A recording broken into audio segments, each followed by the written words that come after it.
As we've been studying, comparing the worldview that is built in Jesus Christ, the understanding of the world, Christ as the lens through which we look at the world, with the various other worldviews that we might say are in competition and trying to give other answers to life's biggest and most important questions. And so this has been called Why Jesus is the Best and Most Thoughtful Answer to Life's Biggest Questions. And today we're going to be dealing with one that is almost universally recognized as the great question of human existence. This is, we know that there are the standard who am I, why am I here, and where am I going? All of those have at their root or looming in the background of them the thing that Zeth mentioned a couple weeks ago as Mount Everest. They have this issue of what do we do with suffering and death? And Jesus, I would say, I'm going to start with this as my premise, not just my premise, but something that I think if you take a look at all of the worldviews and all of their answers, Jesus is the best and most thoughtful answer to life's big questions when it comes to suffering and death, because Jesus gives true hope and life in the face of suffering. This is the biggest and this is the most profound issue and question that looms behind and that overshadows everything for humans.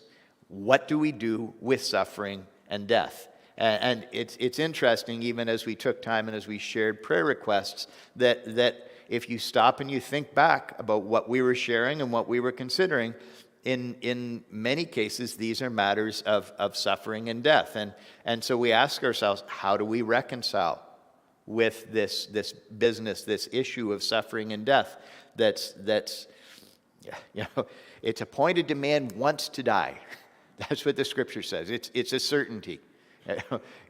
Or else Benjamin Franklin said there are only two certainties in life: death and taxes, and that was meant to be comic, but really there's only one certainty: taxes. Maybe you can avoid them, but I'm not advocating that. Okay, just so you know. Okay, this is okay. So someone's going to clip this. I know someone's going to clip this, and it's going to go online as the Baptist pastor's saying. But anyways. How do we reconcile with suffering? How do we prepare for it? And how do we keep from despair in the face of suffering? These are serious questions, and these are questions that have been part of the human predicament and the human wrestle for as long as there's been humanity. Or at least since the fall, we would say since the fall of humanity. So I put these two words, suffering and death, together because we know that in many ways they're a continuum, that one continues on to and ends in the other in so many cases. And people who analyze human behavior will describe much of what we do as humans. When I say people who analyze human behavior, I mean people like those who are involved in psychology at the theoretical level, people like that. They analyze human behavior, and they will describe much of what we do as guarding against, as hiding from, as denying the reality of, or as a panicked response in the face of suffering and death. There is a huge amount of what humans do over the course of their lives that is guarding against, that is hiding from, that is denying the reality of, or that is a panic response in the face of suffering and death. In fact, many of humankind's most destructive or distorted behaviors are exactly that. They are destructive and distorted behaviors attempting to respond to death. And even when you think about things that people might look at and say, okay, well that person looks manically happy in the way that they're responding to things. If you take a look, for instance, one of the things that psychologists almost unanimously say is that materialism, the extensive pursuit of riches, is the attempt to prove that you are still most alive. If I have more stuff, that proves that I am really, really alive. That when you see people who party wildly, what you were seeing in a lot of ways is people who are dancing on their own graves. They're trying to say, I'm putting all that in the background. The hedonist is saying, I am going to suck the most out of life that I possibly can as I dance on my grave and try to avoid thinking about what is to come. And so we see this, and every worldview tries to answer the questions that surround suffering and death.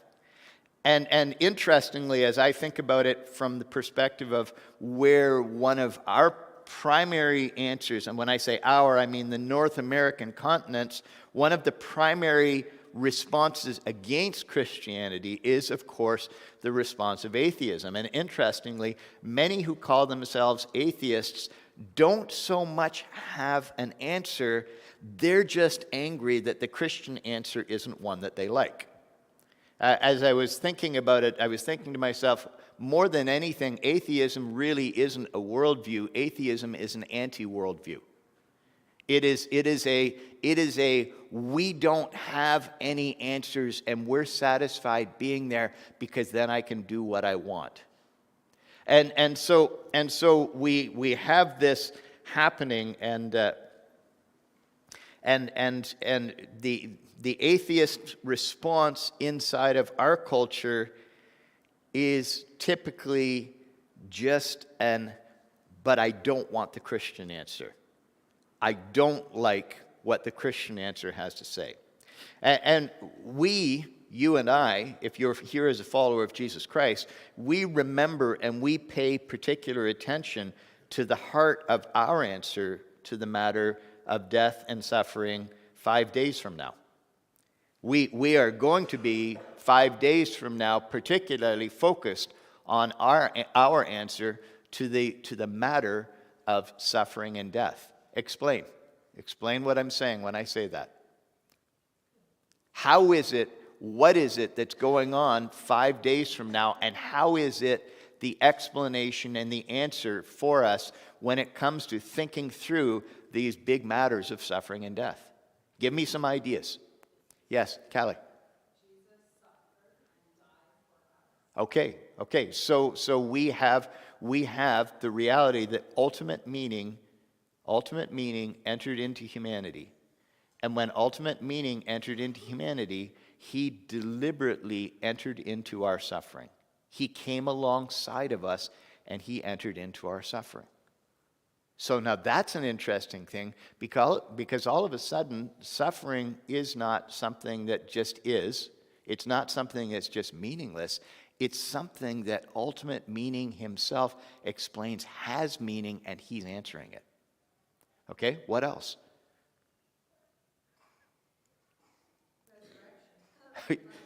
Exactly. So when you take a look at it, if you, I won't use the crude expression that's related to this, but there are many versions of life is short and then you die. And when you think about that as it is expressed inside of the secular mindset, life is short and then you die.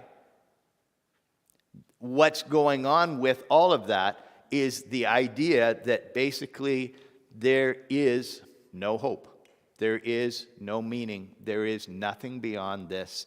There is nothing that we can take a look at that in any sense redeems suffering. But we believe in the resurrection. Yes? It's like saying there's no, eat, drink, and be merry, for tomorrow you die. It's like there's no existence once you die. Yes. How they look at it, there's nothing after death. Yeah. So you gather, so you grab as much of heaven as you possibly can, or your own construction of heaven as you possibly can while you're here, which is really, really sad as soon as you start to suffer. When you think about that, when you actually are not able to grab it, then all of a sudden what's happened is all you have left is hell. Yes? Unless you understand the beginning, like that's the Christian Yes. begins the fall. Yes. Unless you understand the root of the suffering, Yes. which was the fall. If you're an atheist, you don't know that, or you don't believe that. So you can't have an answer to something you don't know or believe in. And that's it.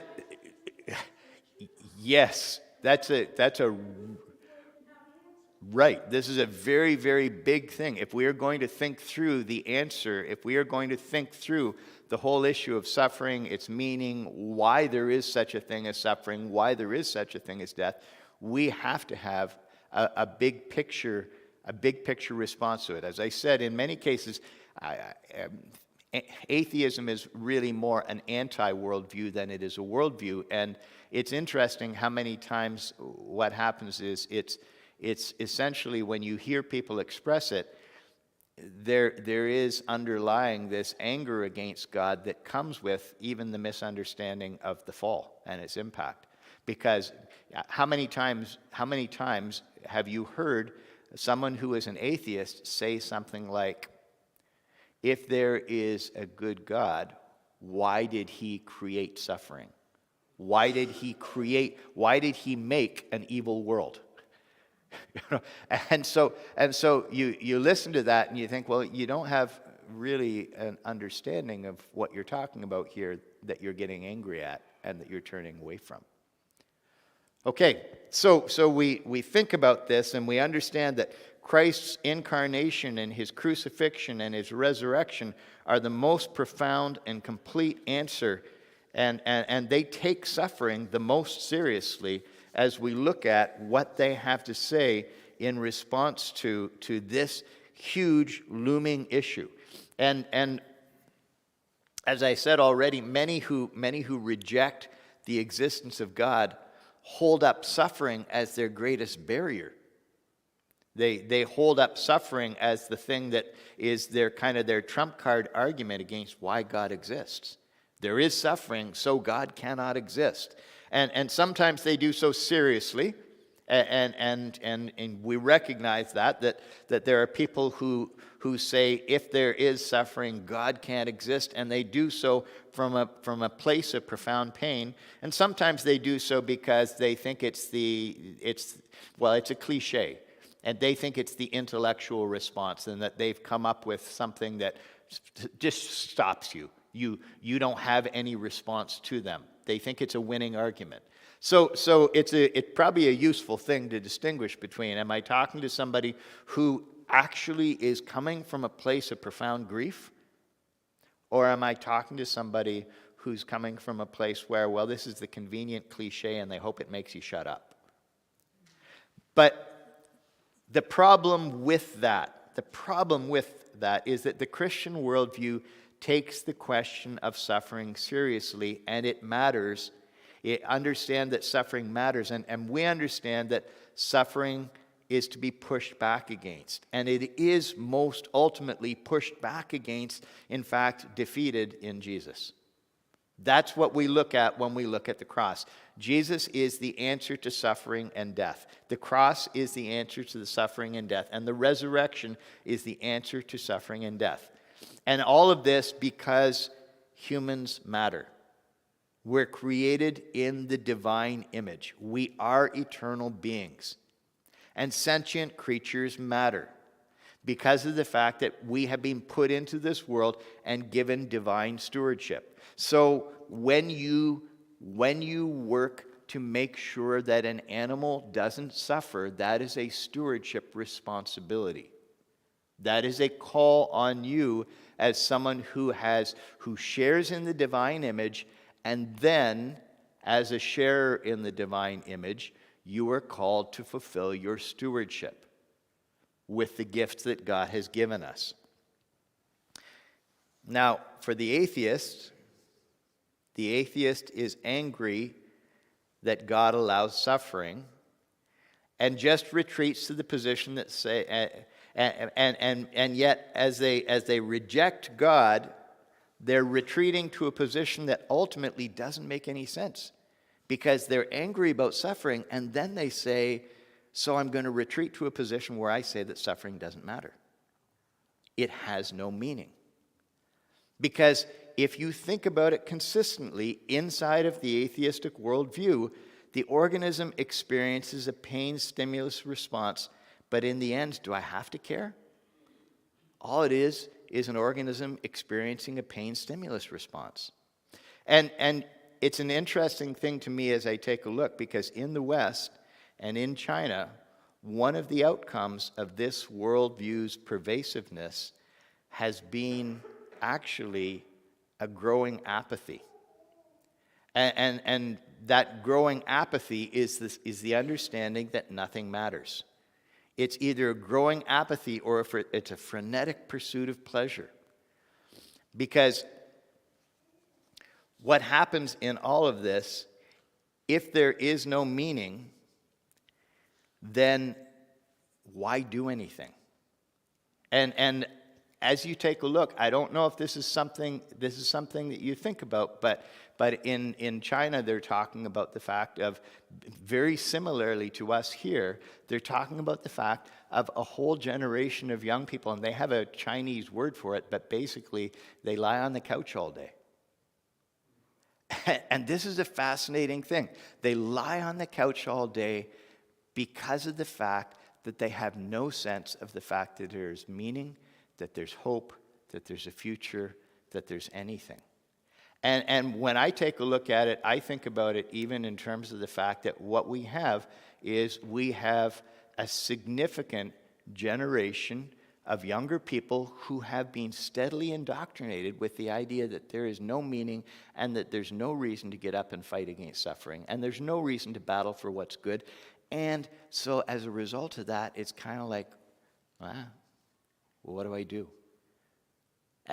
And one of the ways that this manifests is in the fact that they don't take steps even toward the things that in some ways symbolize eternity and symbolize the future. They don't take steps toward building families.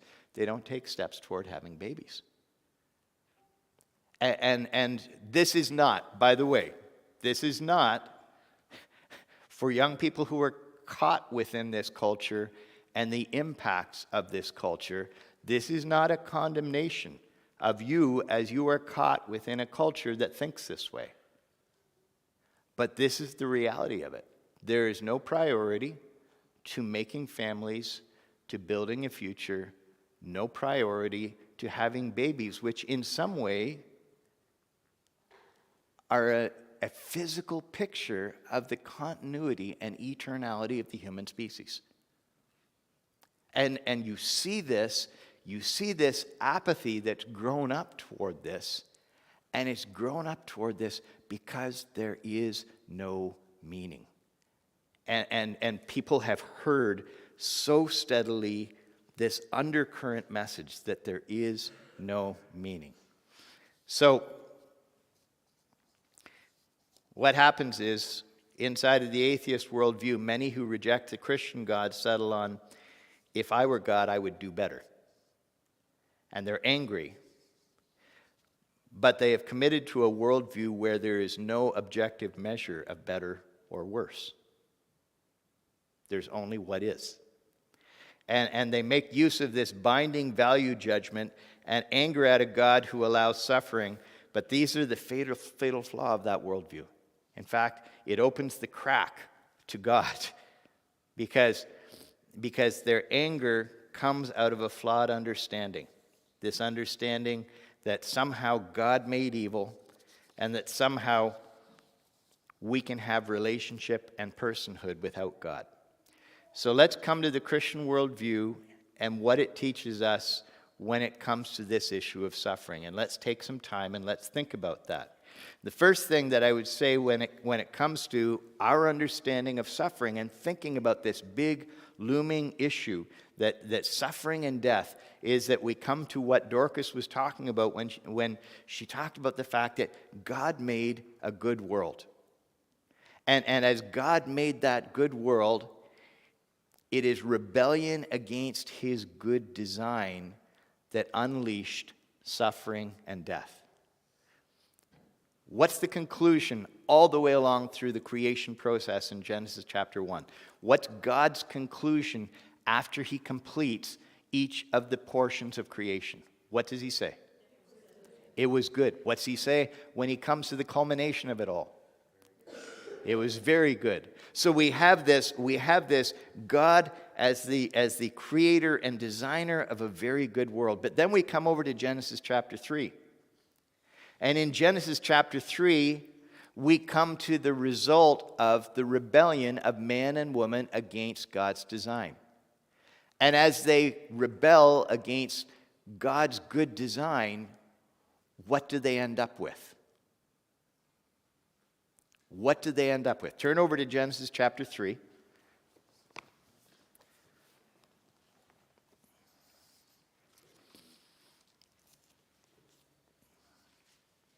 Let's begin at verse 14.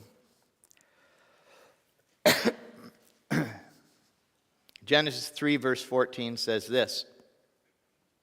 The Lord said to the serpent, "Because you have done this, cursed are you above all livestock and above all beasts of the field. On your belly you shall go, and dust you shall eat all the days of your life. I will put enmity between you and the woman, and between your offspring and her offspring. He shall bruise your head, and you shall bruise his heel." To the woman he said, "I will surely multiply your pain in childbearing. In pain you shall bring forth children. Your desire shall be contrary to your husband, but he shall rule over you." And to Adam he said, "Because you've listened to the voice of your wife and have eaten of the tree of which I commanded you, you shall not eat of it. Cursed is the ground because of you. In pain you shall eat of it all the days of your life. Thorns and thistles it shall bring forth for you, and you shall eat the plants of the field. By the sweat of your face you shall eat bread till you return to the ground, for out of it you were taken, for you are dust, and to dust you shall return." Can you give me one big overarching word? It appears a couple of times there that describes the result of man's rebellion against God's design. Pardon? Curse. Okay, curse is a good one. What else? Pain. Curse and pain. And as we take a look at this, what is the relationship that ends up being, how does the relationship of humanity to humanity look at the end of this? What happens? What's the relationship of humanity to humanity? Pardon? Suffering. In what sense? Pardon? Conflict. Between who? Even at the most basic unit of human life, what we see is that the end result of going against God's design is that there will be conflict inside of the marriage, inside of the home. How about the relationship of mom to her body? What's the relationship of mom to her body going to turn into? Pardon?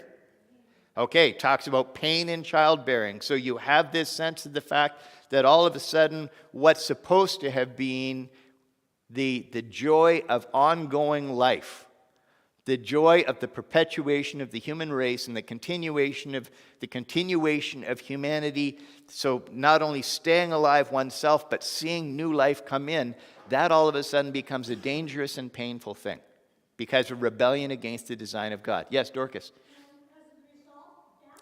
As a result, death. Yes. Yeah. And now what about the relationship of Adam to creation around him? What has that become? Do you think that so I want to do a little bit of a differentiation here, because the interesting thing is before the curse, Adam is put into the garden to tend it. He is put into the garden to steward it. So I want to do just a little bit of a tweak on that hard work. What's the tweak to? What's it become?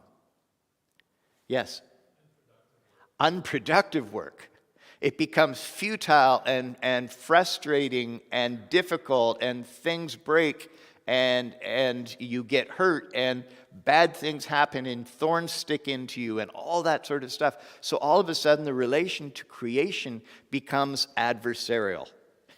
And it's like you're having to pull stuff out of the ground rather than working together with, in harmony with, the gift that God has given.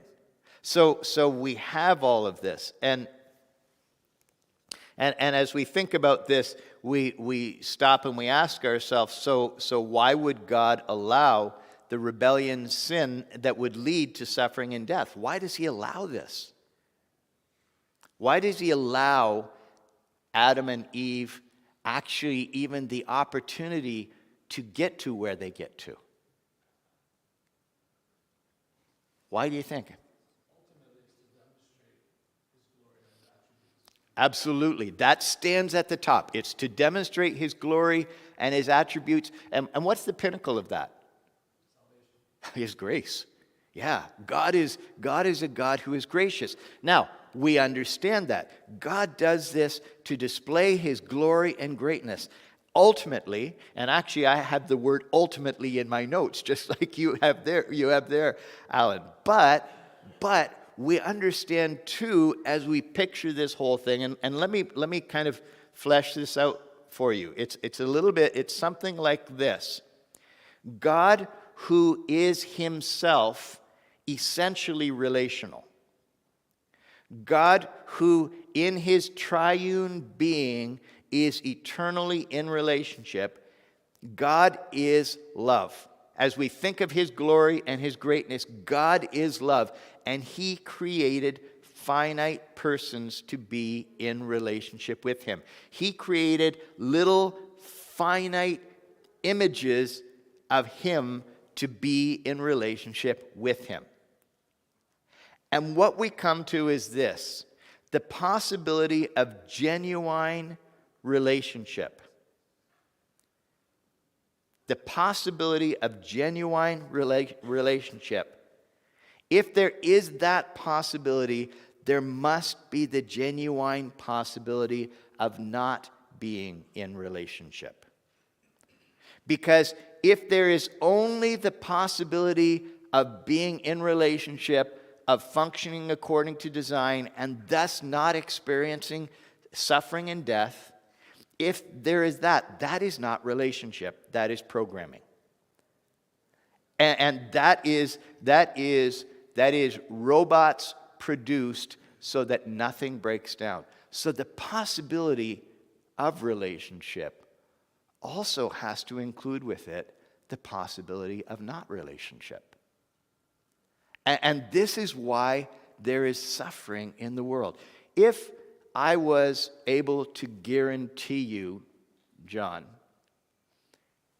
that rather than being married to Sarah, who's a person who can change her mind, who can do all kinds of things, I was able to provide you with a robot wife who would only ever do what you wanted. Do you think that would be better?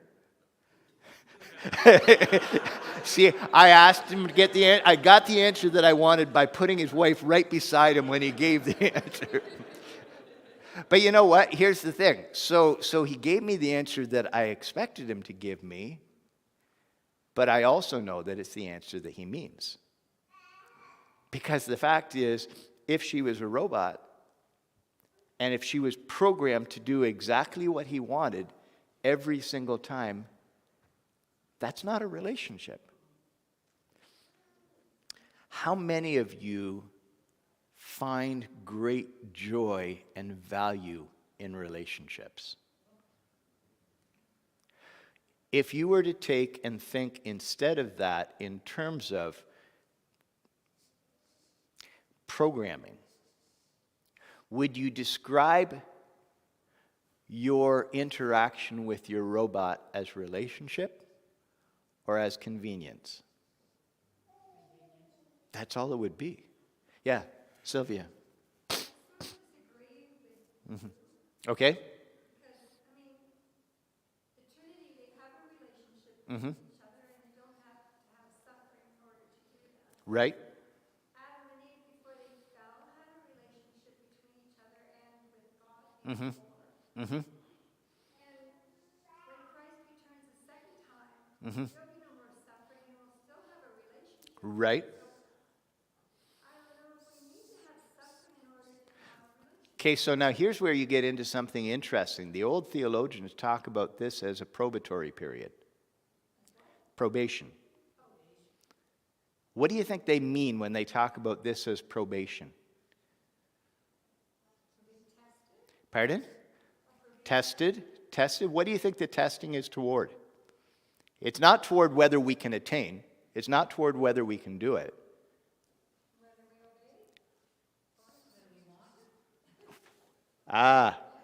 Whether we actually desire it. See, this is where we come to the grace of God, and as we come to the grace of God is that we are going to fail. And yet, He still calls us into relationship. And the grace of God says that even though we fail, the fact is, I mean, you think of how many times some version of Scripture talks about the fact that faith as a mustard seed, even a little bit of desire to love and know and follow God is what God responds to. So here's the thing. You take a look at this and you think about this as when the old theologians call this the probation or probatory period, then what they're talking about is the fact that our glorification, now we're moving away topically here, but glorification ultimately is the confirmation of that which we have entered into freely. So we see this, we see where what happens is then God in His grace finally and fully and ultimately saves us to be who we would be. Does that make sense? Okay, yes, Trey. God also show, because prior to us being created, He also obviously created the angels in heaven. Yes. Had a relationship with them, Yeah. and they fell long Yes. before us, obviously. We get a picture. We get a picture of the fact that beings smaller that are finite, do have this probatory. At least as we take a look and try and understand, and we don't have a great picture of what happened in the fall of the angels, although there's all sorts of things that we say, but symbolically we have pictures there of the fact that even among them, there was a we will follow or we won't follow. When He redeemed us, He didn't give them that same. And this is where it's interesting, because Peter talks about the fact that the angels desire to look into and understand what this saving work is for human beings. Why, how it is that, the prophet is spoken of and the angels desire to look into this saving work that's done on our behalf. But as God calls us into relationship, then there is the possibility of not relationship. And as God calls us into relationship, this possibility of genuine relationship is also the thing that made suffering a part of our world. Because of the fact that people ultimately said, we will do it our way. And so this is what we understand at the beginning. God made a good world. There was rebellion against His good design, and this rebellion against His good design unleashed suffering and death. Now, we move past that, and as we move past that, the God who, in creating relationship, opened the way for suffering, didn't leave us there. He entered into suffering in compassion. He entered into suffering for restoration and redemption. And the God who created relationship and opened the way for suffering weeps, is tortured, is executed. We see this when we take a look at what the Scripture has to say about the nature of our relationship with suffering and His relationship with suffering. Some passages. Isaiah 53. Someone read for me Isaiah chapter 53, verse 3 through 11. Someone read for me, please, 1 Peter chapter 3, verse 18. Somebody read for me, please, Hebrews chapter 2, verses 14 and 18. Somebody read for me from Hebrews chapter 4, verse 15. Someone read for me, please, from Philippians 3, verse 10.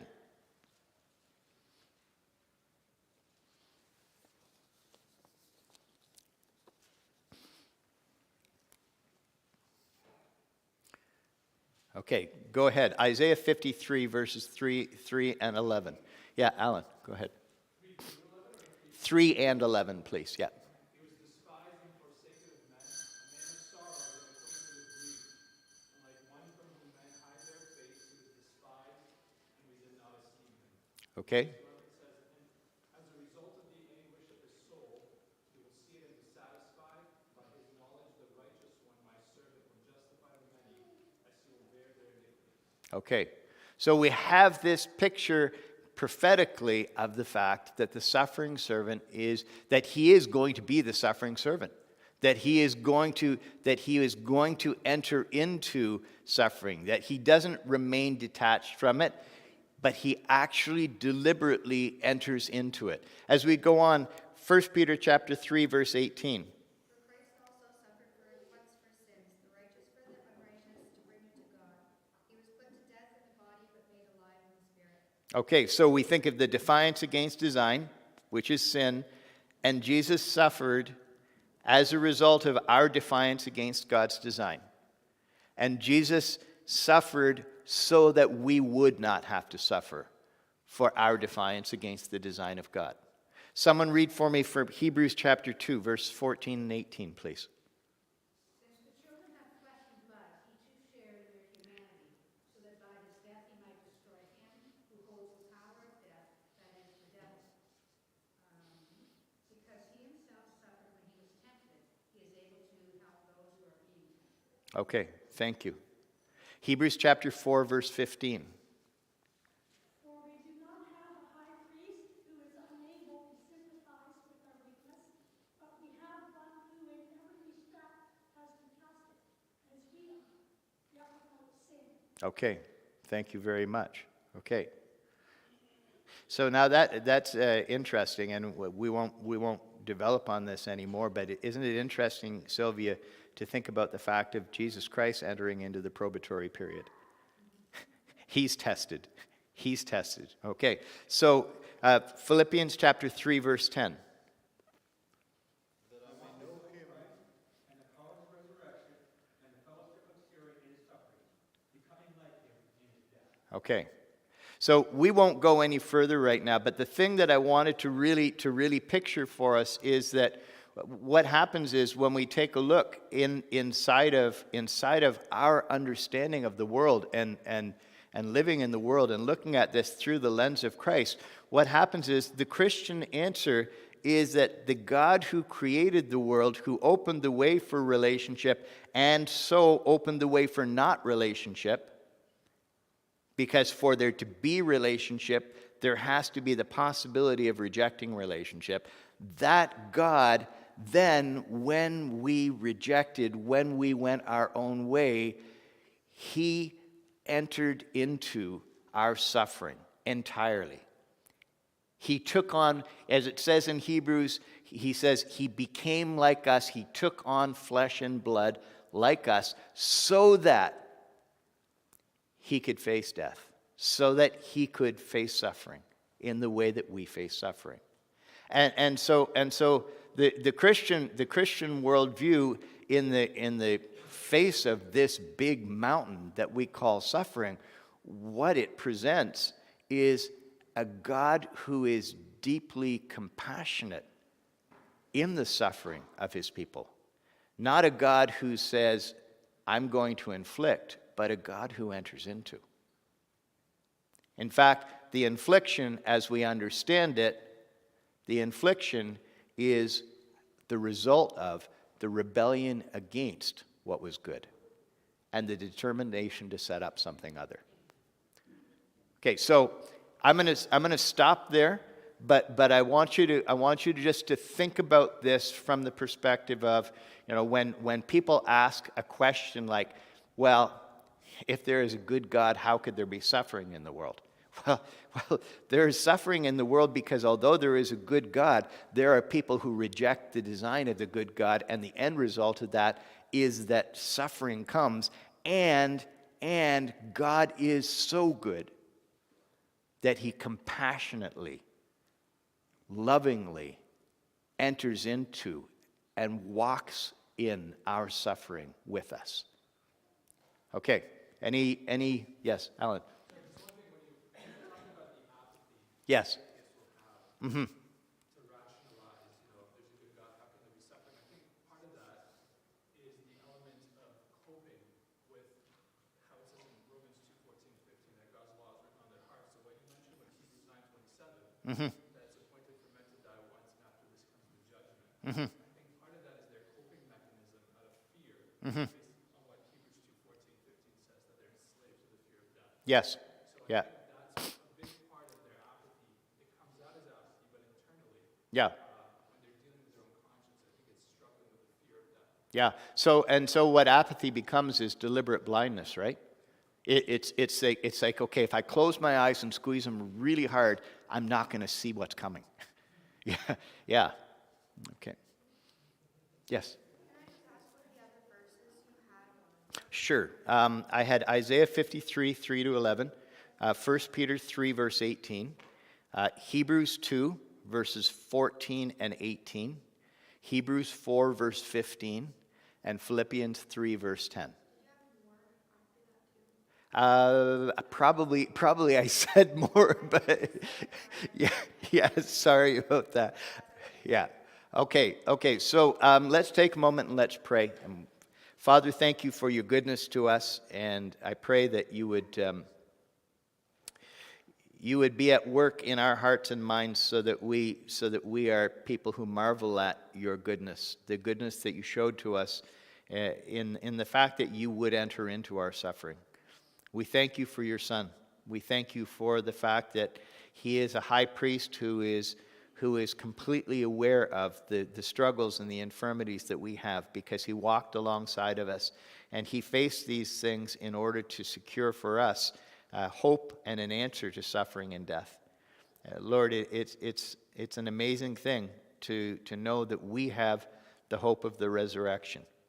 We think of so many other answers, so many other attempted answers, so many other worldviews that give nothing ultimately when it comes to a good response to suffering and death. But we thank you for Christ. We thank you for his compassion toward us. We thank you for the life that we can have and the hope that we can have because of him. I pray this in Jesus' name.